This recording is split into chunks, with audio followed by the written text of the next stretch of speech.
Okay, good afternoon, everyone. I'm Tiernan McMeekin, and I'm a development officer at NICE, and I'm just here to introduce Sean, who works for Intofilm. And for Integrated Education Month this year, our theme is Bias Busters. And Sean and his colleague Nicola have very kindly put together a resource available to schools, both primary and post-primary, integrated schools to work on and really hone in on their integrated ethos through. Uh, so just for your sort of understanding, this session is recorded and will be shared on the NICE YouTube page as well. But again, this is for Integrated Education Month, which is in March. But the idea is really that it's incentive for you to explore that theme of bias busters throughout the coming months and really find ways to practice that within your school. Just a small wee detail. So in the initial email I sent out regarding the resource, there was a link to the resource, and I also mentioned the competition, which is detailed within that resource. And I think initially I'd said email to NICE and then we'd pass it on, but reading it in more detail, it specifies to email it specifically to Intofilm with a short description of the work that you've submitted.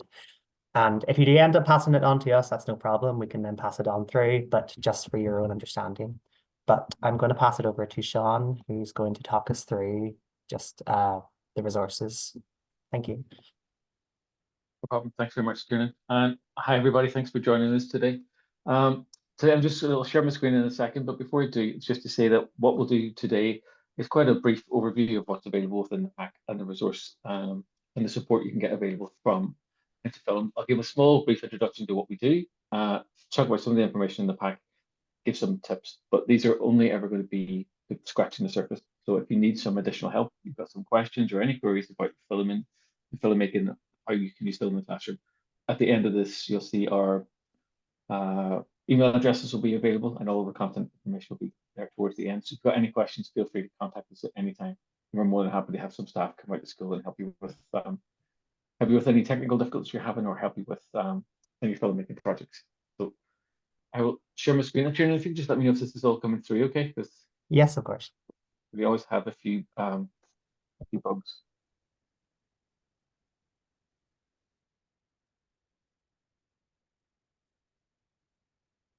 That is it, sharing. One sec. Always the same. Always the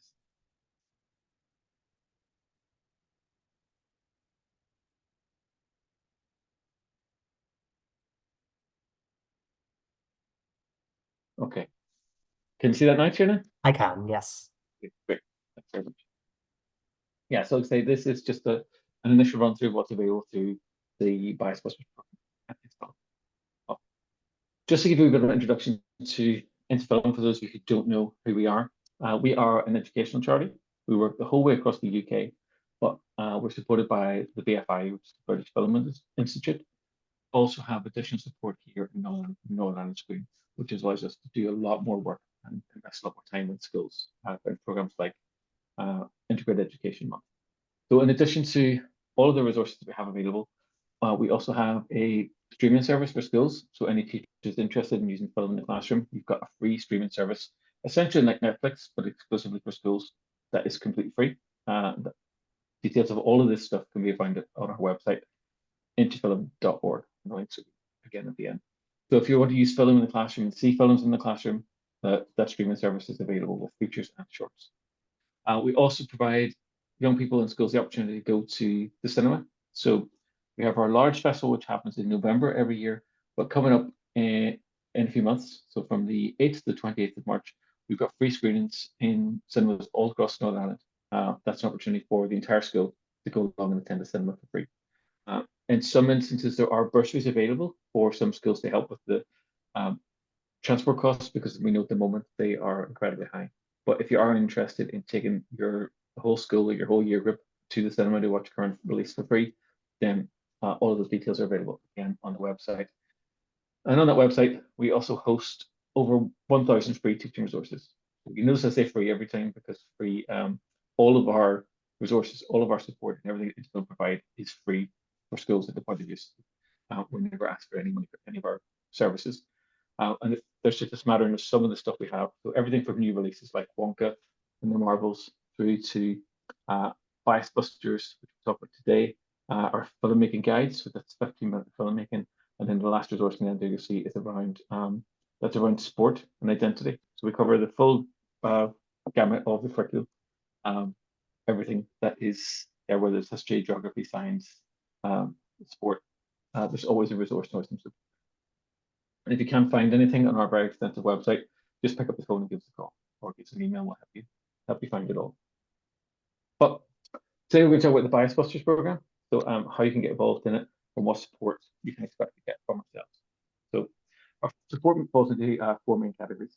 So we can provide training. So if you consider today's session more of an information session, we can then come out and provide bespoke training to either groups of teachers online. We've got an online learning platform where there's pre-recorded training. We can also arrange webinars for your staff. And if schools got sufficient numbers of 10 or more teachers, we can come out and deliver bespoke training on either filmmaking, animation, how to use film in the classroom. So anything that you're interested in as a school. We also provide resources. You saw there are over 1,000 resources on the website that to help you develop lesson plans and integrate filmmaking into some of your teaching, how you can use it in the classroom. We also arrange workshops, so whether that's around filmmaking, discussing films, film reviews, how you can get involved in animation, how you can develop stories. Again, we'll mention some of that as we go on. And we also have careers information. So it's careers information in a very specific sense for post-primary schools, but also careers information for primary schools who are interested in just finding out a little bit more about all these wonderful games and films and TV shows that lots of young people, and well, lots of people think just arrive from a spaceship somewhere, but they are in fact made by lots of talented people, and letting young people see that if they're interested in a career in this area, in this field, that there are options and pathways for them. So that's all of the general bump about the organization itself. Because of Bias Busters, it can be quite a challenging process for teachers to approach bias in the classroom. It can be fraught with some difficulties, and it's not the sort of subject that's easily brought up in schools. Some teachers could be hitting individual nerves or sensitivities within a classroom. So we have developed one of our resources called the Film Buzz Challenge. And that is a really simple and easy way to start talking about the issues that are raised, and that's where film comes into it. So we have, in this Film Buzz Challenge, we have 5 films for primary schools and 5 films for post-primary schools. I think the longest film we have on there is 8 minutes long. So again, they're all quite short, so they can be screened and discussed, screen the entire collection of films in the challenge in under an hour. So, and that's allowing time to discuss them. And what we're trying to do, we're looking there at issues of disability. We're looking at issues of gender identity. We're looking at issues of migration, and lots of topics that are difficult to maybe unpack without some structure. So what we'll be encouraging you to do is screen some of these films. I'll show you a section of one in a second of a film called Migrants, which looks at issues of migration, issues of refugees. And again, it focuses as a jumping off point to look at various forms of bias. And there are 5 of those. If young people watch all 5 of those films and they have discussions and comment on them, then they'll be eligible for a Bias Busting Film Buff Award. Again, that's available in the packs as a PDF, which can be personalized for each student and then made available. And again, it's just we're going to discuss bias and we're going to use film. The first thing we do is watch some films and see how other filmmakers, other people tackle those issues. And firstly, along the way, if anyone has any questions, please feel either drop them in the chat or to just call them out. I'm more than happy to be disturbed as we go through. So that's the Film Buzz Challenge. And again, it's a very useful, it's a very easy way of introducing the topic to your students. And if in doing so, if your students are interested in this, we also have some extension activities around Film Buff. We have 2 previous collections of Film Buzz Challenge films that are available again on the website. Again, 2 sets of 10 films for primary, another 2 sets of films for post-primary, and we'll be following that up in the next month or so with a Film Buzz Challenge that's based on archive, and that's the use of archive footage. how archetype films have been used in the past. So get film bus down, that's usually a great jumping off point. You can get it done in an hour, sometimes maybe spread it over 2 lessons, but cover lots of topics and get young people discussing the whole concept of bias in general. I'm just going to show you, I had mentioned the post-primary film, Migrants. I'll just let this play for 30 seconds or so to give you an idea of the content that's available. With fingers crossed, sound should be available. You can let me know if you can hear this.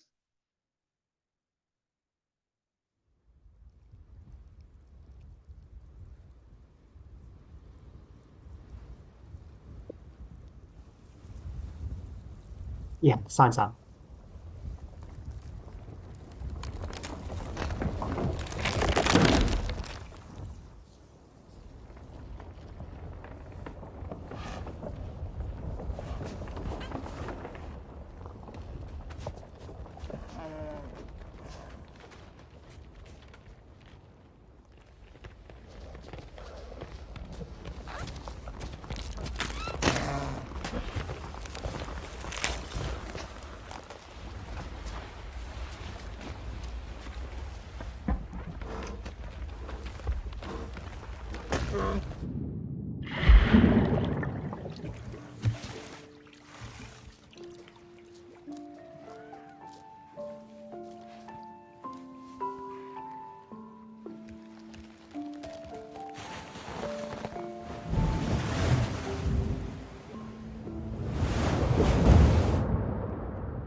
Okay, so I'm going to stop it there because it's a really nice film. And to be honest, if we watch it the whole way to the end, I'll probably cry again, like I do every time I watch the film.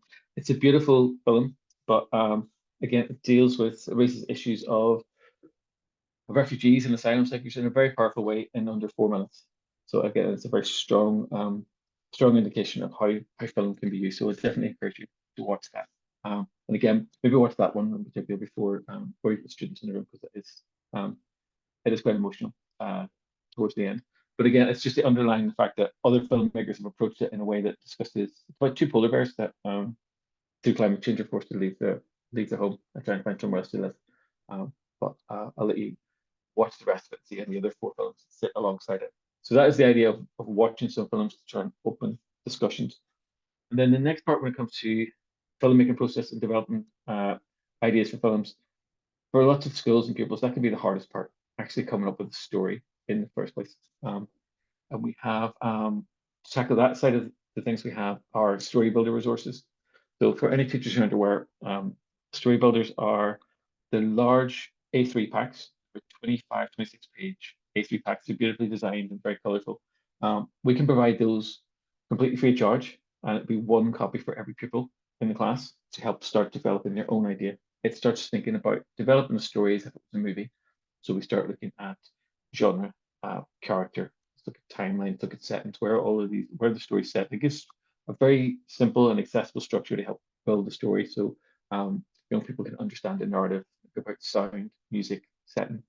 So it means that when you actually come to make your film, you've got a basis of storyboards and all of that stuff already there. It can be quite a daunting task with a blank sheet of paper to put together a story for a film. And you can see there on screen, we have the central one, the blue one is for post-primary. We have a primary school version, which is the purple one. And then we also have a foundation one that we commissioned alongside Curtin Sullivan with Puffin Rock. Again, everything just small, interesting tasks can be built towards a wider number. And I find that to be very useful. So if you contact Interfilm, we can provide you with one of those packs for every pupil in your class or in your year group. And we can provide staff members to come out into school and deliver an initial workshop to set up the story builder, help you take you through the process. Any interested in those workshops, please do let us know. I'm more than happy to through the storyboard. And the reason of that is just sit down with, okay, let's have once you've got a strong story, you understand the characters, it makes the film side of things so much quicker. Moving on from story builder, there's also additional support we have in our online courses. So we have some internal online courses and other courses that we use to collaborate with other organizations. So Aardman, if anyone isn't familiar, Aardman would make the Wallace and Gromit and Chicken Run films. So we've got an animation with Hardman course, which is available again completely free of charge on our website. It takes you through the principles of animation. That is one of our longer courses, and it takes an hour. So a lot of the other courses you'll see some on the iPad there. Visualizing stories, how to use film in the classroom. Most of those courses are 30 minutes long. Very simple, very practical steps. You can get this shot. This is how you can record sound, and they can walk you through the filmmaking process.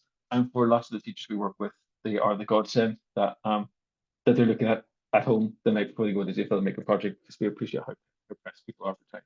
But just having very simple practical tips for how you get involved in filmmaking. And there are over 20 training courses that are available on our learning platform.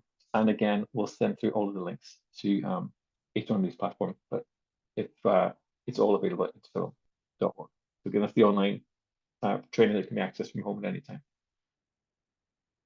And when it actually comes to making a film, we find lots of teachers get intimidated because they can see some incredible pieces of filmmaking work that have either had support of professionals or teachers that have been doing this for a long time. Some schools are very, very articulate when it comes to film in relation to moving image arts. They've got lots of nice equipment, have got lots of skills and experience within the school. Other schools, not so much. Some schools just have very passionate and enthusiastic teachers that would like to try this, a little intimidated. And it's our job in figuring this out to say, that's fine, don't worry about it. It's not, we're not talking about winning an Oscar, not just yet, to take a wee time to build up to an Oscar, but we're talking about very simple starting points. So programs are projects like Shoot Screen, where let's make the film. So we've all seen something like 1917 film. It's a 2-hour film, and it's done in one take. So the entire film was done without stopping. Hit record button, keep going until it stops. And whilst that's an Oscar-winning multi-million-pound film, the same principle applies. You can create a film all in one go. In the same way you have stage plays and presentations and lots of things with young people in your classroom. The whole idea of Shoot Screen is very simple. At its simplest form, you press record. Yeah, you have young people have already practiced and rehearsed what they've been, the themes they've been exploring, and then as that plays through, you just choreograph some of the shots. One interesting example at school we're working with at the moment, again looking at bias, is literally just recording someone as they walk down the street, and the other people are a corridor in a school, and recording some of the conversations that people are having with them, some of the things that people say to them. And as a film, that can be incredibly powerful because the camera is either given the point of view of a person, so you just literally could be a young person holding an iPad at eye level as they walk down the corridor, and people say things to the camera as if they would a person, or it can be someone who's following that person just over the shoulder from the background, and it doesn't have to be complicated because the concept is very important, and it can just be the amount of bias that someone experiences during the classroom in the bathroom. That can be a very simple form of storytelling, and that doesn't require any additional editing, any additional software. And it's a very creative way to get into the whole idea of presenting a film. So, and let's say that's some of that technique and other very simple techniques are all in our 15-minute filmmaking guide. We've been more than happy. So again, it's that idea. Don't worry about having lots of screens and lots of software to edit and cut scenes together. That's not necessarily important. But one of the things I just want to show is this other short video about camera shot types. So again, you're going to see some clips from some films that other young people in other schools have made in the past and submitted into film. But this will just talk you through the different types of shots and why they might be used. And again, it's very simple, it's very straightforward, and please don't be intimidated by the quality of some of these shots. Sometimes the cameras can do a lot of work, but if you don't have powerful equipment, if you just have an iPad, or in some cases just a phone or an old digital camera, that's fine. At this stage, all we're trying to do is get you to have some ideas, be able to communicate those ideas through the movie image. So I'll play this now. Get you in any sound problems, just let me know.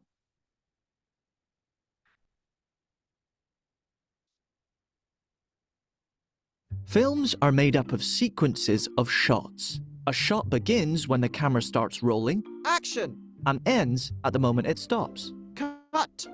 When planning your project, you'll need to think about the different shots you'd like to use. A wide shot is also known as an extreme long or establishing shot. It lets you see where the film is set. This immediately shows your audience where and when the action is happening, so it may be helpful to use one near the beginning of a scene. A long shot shows a character's whole body. It's a great way to show your character's relationship to their surroundings so that the audience can gather clues from their body language and costumes. A medium long shot shows a person from the top of their legs to the top of their head. This helps the audience feel like they're part of the action. They can see how characters are feeling and connect with the setting. A mid shot only shows the character from the waist up. This combines the effect of facial expressions with body language and gestures. It's often used for dialogue between characters. A close-up frames a character's head and shoulders. Use a close-up to make it easy for the viewer to read the actor's facial expressions and see small details. When an object, item, or body part fills the entire screen, this is called an extreme close-up. The audience pays attention because there's only one thing to look at. Use this to heighten emotions or show that an object is important. Think carefully about how and when to use these shots. Choosing the right shots for your project will make your film more exciting and help you tell your story. Including them in your storyboard will also save you time when you begin acting and filming.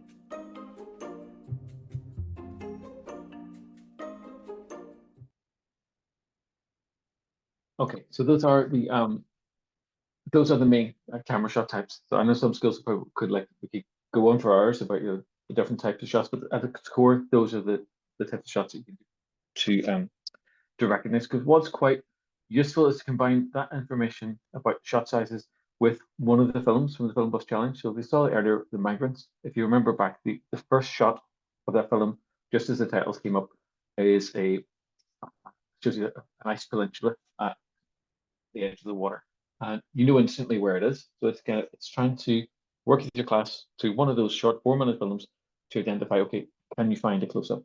Can you find an extreme close-up? And it's a good way again of identifying some of those shots. But again, and the only reason we say that it's about, if you don't want to go down the route of having different shot types, you can of course just record everything in one go, but you are going to have it edited. And in some cases, the edit in here can be just as simple as press pause, move the camera, move the iPad, whatever you have, or the tablet, just move that, then record again. It doesn't have to always involve editing, just about just moving the camera around. And for lots of films set in schools, for example, an establishing shot would either be the exterior of the school. So instantly we know, okay, this is a school, it's daytime. We can help your audience understand what's happening. It could be in a classroom, but again, just it helps put people in place. So again, it doesn't have to be heavily edited in software. It can just be record, hit pause, extract for a different shot, and then record again. So that is how we would use camera shot types. But what I want to go on is talk about actual 6 tips. So these are, we see lots and lots of films that teachers have been making, and young people have been making in their own homes. And there are a few tips that we just pass on. So the first is aspect ratio. So more and more, I think if we hand young people a phone and we ask them to start recording something, they will hold it in portrait mode. That's what they used to from social media, from TikTok. And in the past, maybe there was a concern that, oh, that's the wrong way. That's a totally legitimate way of filming your story, depending on what medium you intend to show it in. But likewise, turning the phone on the side and shooting in landscape, it's much better if you're going to have it on a whiteboard or show it on TV or a big screen or hopefully in a cinema at some stage. But the only piece of advice we give you in terms of aspect ratio is just choose one or the other. Don't swap it in between. So if you've got some young people recording on one device and other young people recording on a separate device, and you will eventually bring those together to stitch them together, make sure that they've decided on which format, whether it's going to be portrait, which is the straight up and down as you expect to see it on a phone, or landscape, because it can be really tricky to try and fix that afterwards and just some more work. Yeah, it's one of those very simple things, but Trust me, you'd like to have all your footage in the same aspect ratio. The other is camera positioning. So again, it's if you have got classrooms, lots of classrooms have got lots of glass in them. And imagine we had a bright day, for example, I know it doesn't happen in January, or we'll probably not see one between now and March, but the idea of where's the camera positioned, and it's to get a clear shot of the subject matter of what it is you're trying to film. And feel free to play around and move the camera and move the scene around until you get what is a nice shot. And we encourage young people just to cross their fingers. So it's cross two sets of fingers and make a rectangle. I'm not sure if we're recording this, but just even that, literally framing a shot and holding it up. Okay, what will the camera see if I put the camera here? I put the camera here. It's a very good exercise to just use stills in the first instance to position the camera and then think, okay, which we place our subject here. Means we're getting a clear shot and you're not abstracted by bushes, or if the sun is directly in front of the camera and you're shooting something out the window, you may see nothing but the sun and the glare. So it's just a matter of positioning the camera in a place that's quite helpful. So again, camera framing, again, it's just dependent on is a long shot or close up the best for the activity you have in mind. And if you use the Story Builder resources that we have, within those there will be storyboarding pages, and there are lots of storyboarding template pages on our website. But it's just having that planned in advance can save a lot of time. But a camera framing can seem really complicated, but it is literally as simple as just walk closer to whatever it is that you're filming. So if you're filming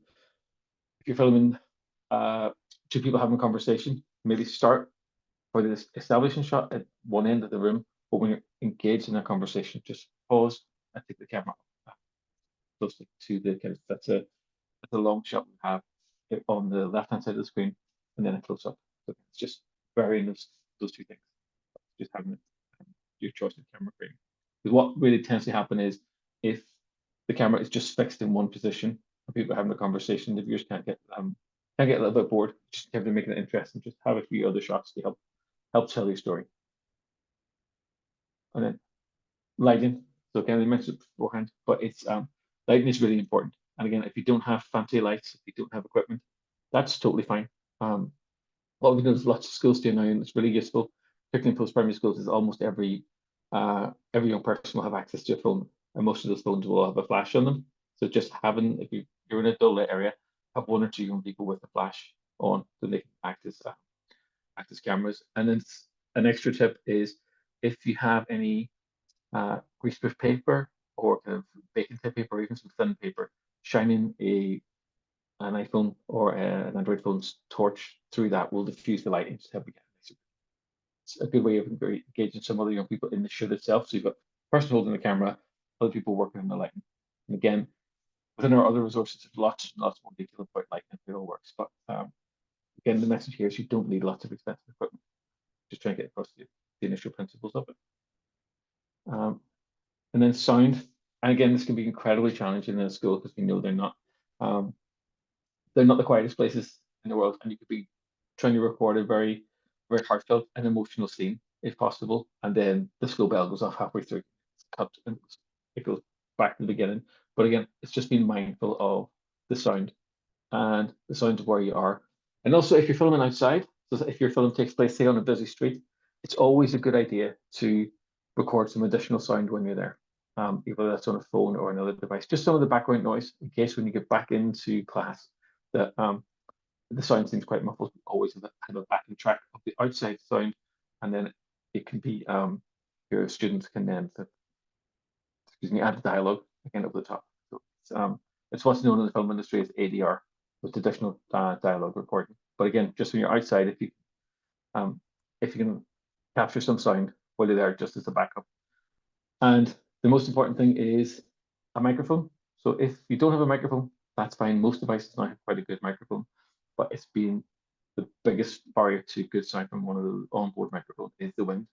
So it's been like recently, or it was like at any given time in Northern Ireland, the wind can be incredible, but as that blows across the microphone on a phone or a tablet, if you're recording, just be mindful and try and cover the microphone if possible. What actually works quite well is the sock. You can literally just slip a sock over the edge of the microphone and it helps diffuse some of the wind if you're recording outside. But the last thing we'll do is have incredible visuals and then come back into the class and have poor sound. That's why if you have some of the background noise recorded, you can always add the dialogue afterwards.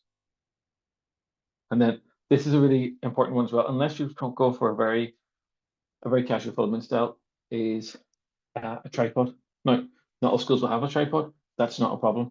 We've got plans on our website for how to make a tripod from a piece of cardboard, but it doesn't essentially matter if you've got anything at all that can keep the camera steady. So it could be a box with a hole cut at the top of it. It could be an enormous block of blue tack that your phone is just sitting in. It doesn't really matter. The trick here is just to avoid that shaky camera, unless that's part of your actual story. But it's just holding the camera as still as possible. Lots of more modern devices will have software in there that try and reduce the camera shake. But if you've got an older piece of software or a phone or a tablet, then that's going to be it could become an issue, particularly if young people are running around and moving the camera quite a lot. One of the things we've also found, if you're trying to get a really dynamic shot of a tracking shot, which is where the camera moves, where it glides towards a person, or if a young person's walking down the corridor, the camera follows them. Just either attach it to an office chair, slide the office chair down. If it's we've had schools where you put the camera on a skateboard or inside a roller skate, and you just anything until it gives you some stability. We've had you put in your roller skate, stuff that roller skate with socks, and then just wedge the phone in there, and then that'll give you a nice smooth transition. So it's it doesn't matter what it looks like behind the scenes, as long as you can get try and cut down as much shape as possible. And if you have no choice but to have your people hold it directly, then make sure that they put their elbows on the table, because it gives a lot more stability. Or maybe see if you can attach the phone to a shelf or a wall, and it's amazing what you can do with a piece of duct tape if you just literally stick the phone on the wall. So whatever works in your scenario is perfectly fine. So let's assume then that you've had the opportunity to go through, and staff are more than happy to come out and help you work through your story ideas and develop some of that and give you some filmmaking. And then you make your film. And we have a program called the Infilm Awards. So this year is the 25th of June, so just towards the end of the school year. That takes place in London. So this year it will be in the Odeon, Leicester Square. And in the same way, you'll see a movie premiere on TV. It's the red carpet and the limos and things. We've got exactly the same experience for children and young people. Red carpet. Some people have in the past arrived in limos. We've got primary school kids in tuxedos showing up for a film awards. And I would definitely encourage any teacher that's already made films in school. Maybe you've got MIA students that have got films, is to submit them to the Infilm Awards. So you see in a second a video from last year, and you see that we get tremendous industry support.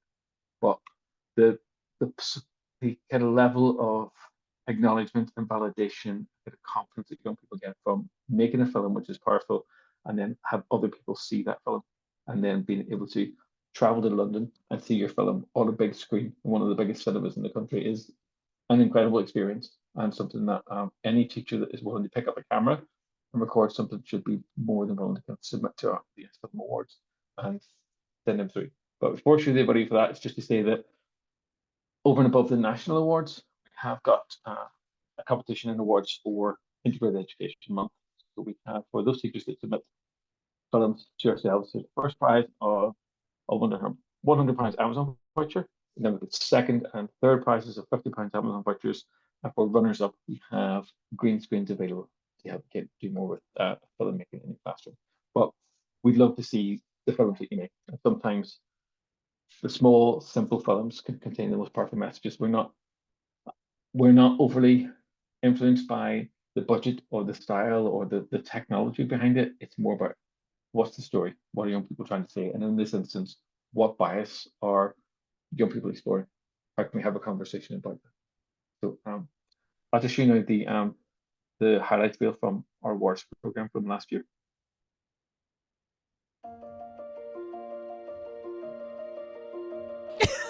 I'm gonna cry. I'm not joking. I'm gonna cry.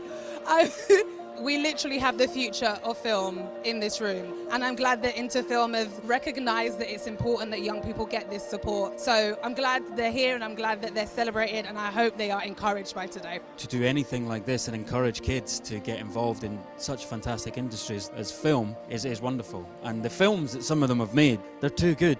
These kids have basically marshalled each other and marshalled themselves into just creating, and some of the hardest periods of time in our social history, during lockdown, and yet they were motivated to make this amazing stuff, amazing content. And the most important thing for me, especially being a teacher, is we actually don't realise what they're capable of. So when we come together and all of their work's been celebrated, it's just very heartwarming and moving for me.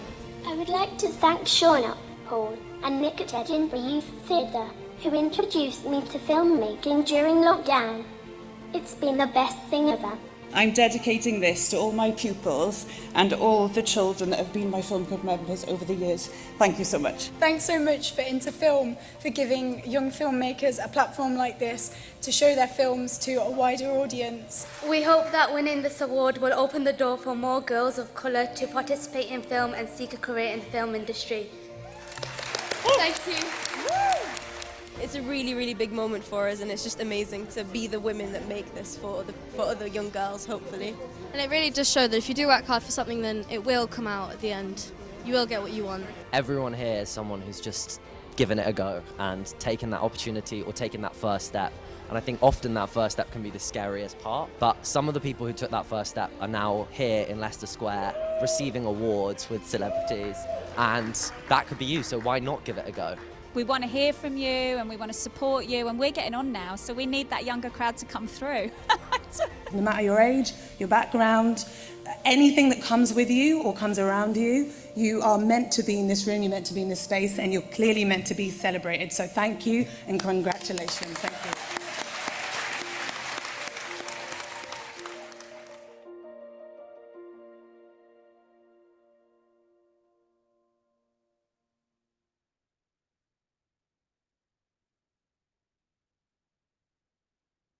Okay, it's just to say then, again, any people or any teacher or anyone who's watching that, kind of the Shannon Lynch's comments there in terms of you deserve to be in the room.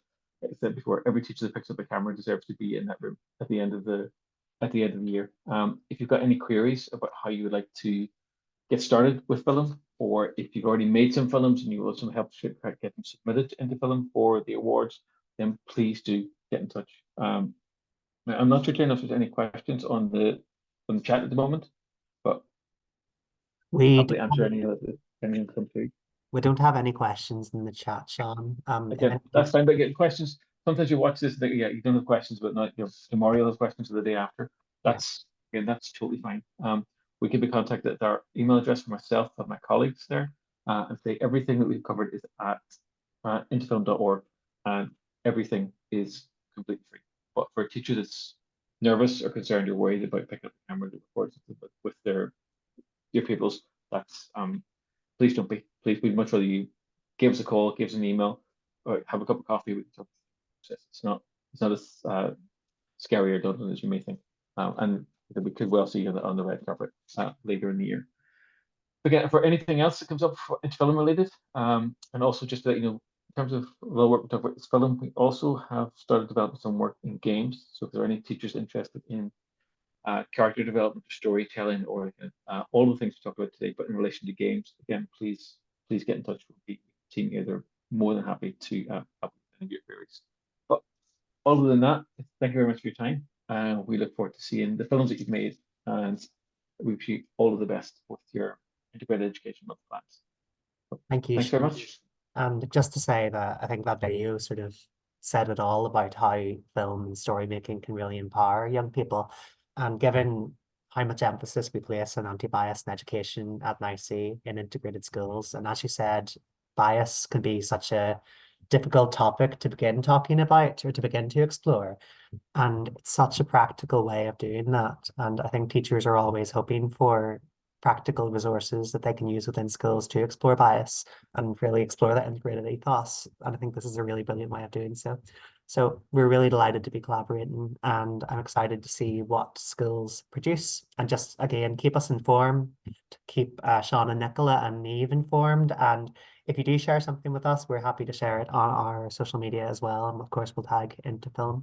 And again, just really, really excited to see what comes out of this. But thank you very much, Sean. No problem. Thank you.